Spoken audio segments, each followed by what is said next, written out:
Of all things to go viral on the internet, Boo the dog, dancing pandas, how does a tough-talking small-town judge make the cut?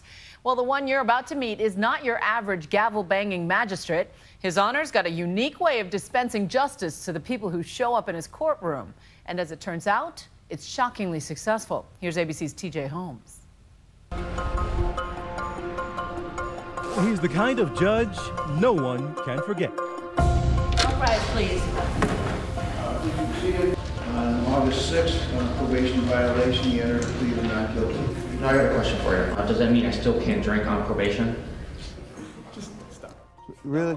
You really asked that question when I just said I don't think he has an alcohol problem? Did you take your dumb pills today?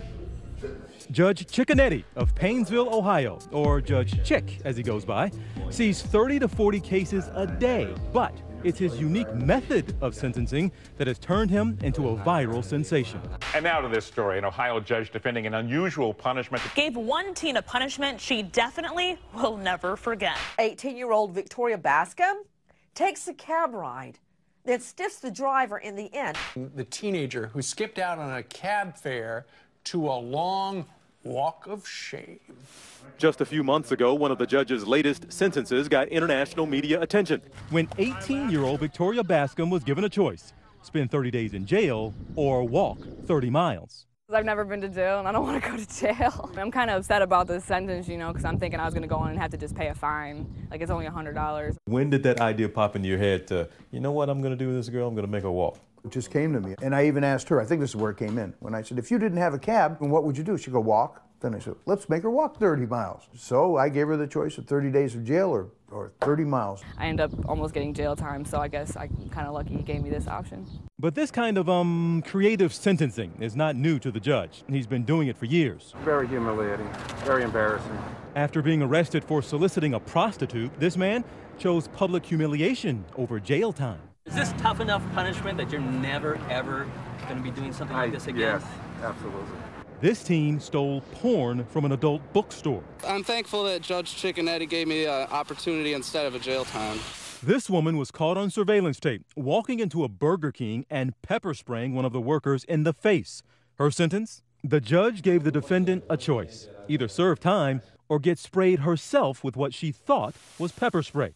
And you couldn't use the real pepper spray because you can't injure somebody. Now I am bucking heads with those law professors when I use real pepper spray. Now we're getting into the cruel and unusual. Did the victim get the vengeance in that case, given that it wasn't real pepper spray? Yeah, may not be what you wanted, but it's all that I could do as the law permits. But it scared the hell out of the defendant. Yeah, but it scared the hell out of the defendant. So it served its purpose. This is your one chance. It better be good. Judge Chick may be onto something. A judge can simply follow the law, and if somebody committed a crime, here are the possible penalties. How much of that do I impose?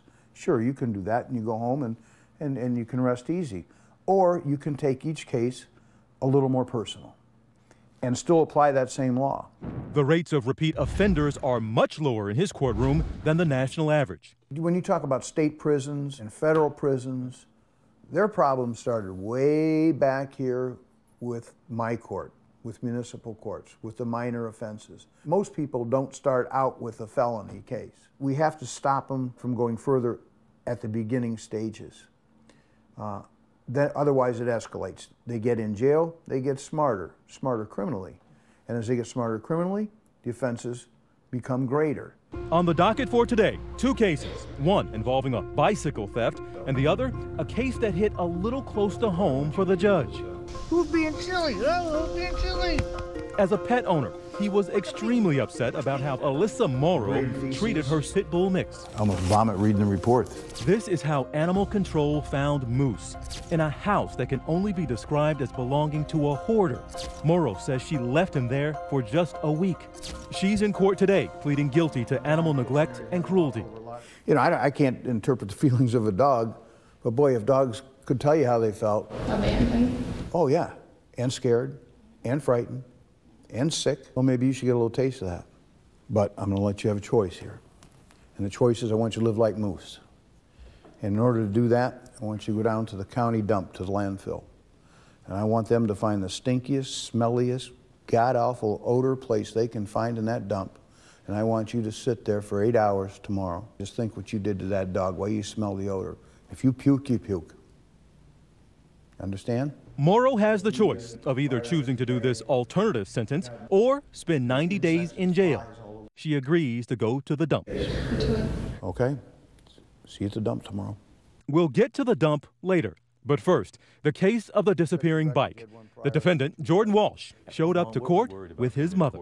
All right, Jordan, you stole a bike, walked into a garage, took a bike, and rode it. Well, Your Honor, I know Mr. Walsh takes full responsibility for this.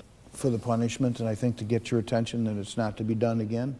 As I always do, you're going to have the choice of 60 days of jail. You can avoid that by 10 days of community work service. So you stole a bike and you rode a bike, so that's what you're going to do again here Tuesday in the Fair Parade. The judge has made him an offer he can't refuse. He ordered Walsh to ride a bike on behalf of a local charity in a parade the following week. You worried about going to jail? Yeah. 60 days, when I heard that, my heart just dropped. And the guy that got his bike stolen is surprisingly supportive. I didn't want the kid's life to be ruined because he stole a bike, but, he needs to pay for what he did. Embarrass him a little bit. It's better than him sitting in jail. He rode the bike all along the parade route. I think it's better than going to jail because I can show people that I can do better in my community. For Alyssa Morrow, her second chance came the day after court at the local dump. And she was given the ironic job of picking up garbage. Girl, not the best outfit choice. I know, the shoes. I thought about it.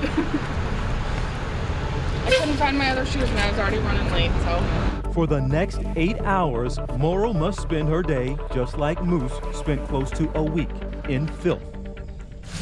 Definitely didn't think I'd be here, but I'd rather be here than jail. Can't complain.